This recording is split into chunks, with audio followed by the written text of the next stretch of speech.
o mercado encontrou seu fundo por enquanto. Eu sou a Lígia Pimentel, diretora executiva da Agrifato, e estou aqui para traçar o nosso panorama de mercado da semana. Então, boi gordo, né? Resumindo aí as últimas semanas, nossos comentários. Boi gordo atingiu aí alguns negócios num pico de quase R$ 300. Alguns negócios pontuais saíram nesses valores. Essa é uma variação que ultrapassou também a variação da carne no atacado, da carne no varejo, da carne exportada. Então a gente não conseguiu, em outras palavras, nós não conseguimos fazer esse repasse para o consumidor dessa arroba de R$ 300 e o boi gordo acabou regressando para patamares anteriores. Agora a gente tem aí um assentamento dos preços por volta de R$ 260 por arroba, né, dependendo da negociação, alguns um pouquinho abaixo, outros negócios um pouquinho acima, e as escalas estão curtas. Né? Nós temos agora um enxugamento de oferta, nós temos um enxugamento do mercado atacadista, né? A circulação de mercadorias ela está um pouco mais restrita, né, no mercado, ficou claro isso, os supermercados estavam precisando se abastecer um pouquinho, não tinha muita oferta aí por parte dos fornecedores nos últimos dias, então o mercado voltou a se equilibrar nesses níveis, tá certo? Agora a gente entra num período em que tradicionalmente não tem muitos negócios, né? A gente entra num período aí que todo mundo acaba saindo para festejar, para comemorar, as negociações ficam mais escassas, as escalas acabam respirando um pouquinho, acabam encurtando um pouquinho, e na virada do ano, normalmente, o frigorífico está precisando fazer programação. Né? É o que a gente tem acompanhado mais ou menos, temos situações bem heterogêneas, algumas plantas já com a primeira semana de janeiro feitas, tá, programadas, outras ainda precisando programar, ou seja, a negociação ela vai depender muito da sua localização e de com quem você está negociando, tá? Mas isso, pessoal, é análise de curtíssimo prazo, né? O mercado não vai mudar drasticamente daqui até lá.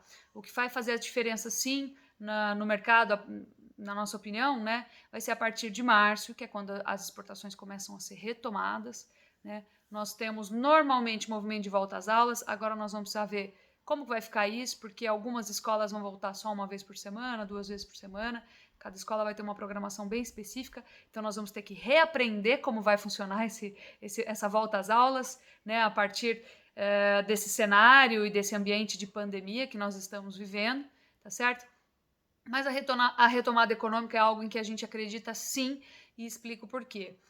Apesar de muitas pessoas falarem que há segunda onda, que não há segunda onda, porque o Covid nunca foi embora, a questão é que mesmo com novas restrições impostas aí pelos estados e municípios, principalmente, o que nós observamos é que dificilmente nós veremos um cenário tão drástico, tão dramático de isolamento, de paralisação das operações, quanto nós vimos e observamos entre março e abril. As pessoas estão começando a entender como conviver com o vírus, né? Então, as medidas preventivas, uso de máscara, distanciamento, mesmo assim as pessoas estão indo para a rua, né, estão indo fazer compras, os cartórios estão funcionando, os bancos estão funcionando, tá certo?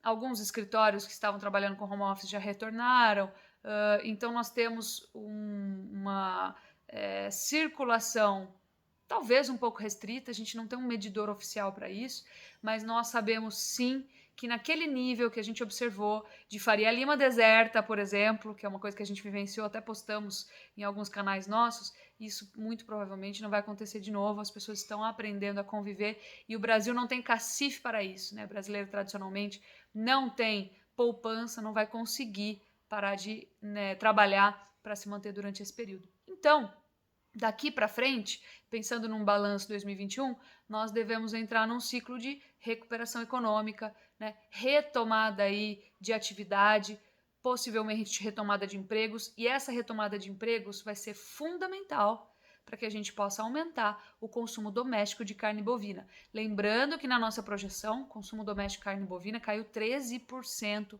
ao longo de 2020. Nós fizemos um pequeno ajuste nesse número, que era de 14% de queda, agora 13% de queda, tá certo? Esse leve aumento das escalas aí nas últimas semanas acabou influenciando positivamente essa taxa.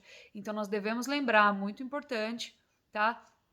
que isso pode ajudar o consumo doméstico. O consumo doméstico ele vai depender da retomada do emprego no Brasil. Lembrando que a última PNAD registrou um recorde histórico de 14,6% de taxa de desemprego.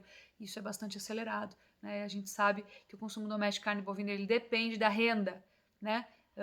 Então, nós precisamos muito disso, tá certo? Vamos acompanhar nas próximas semanas.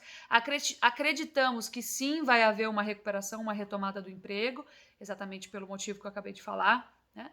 Mas precisamos acompanhar em qual ritmo, tá certo? Então, fiquem de olho, logo traremos, mais informações. Até já!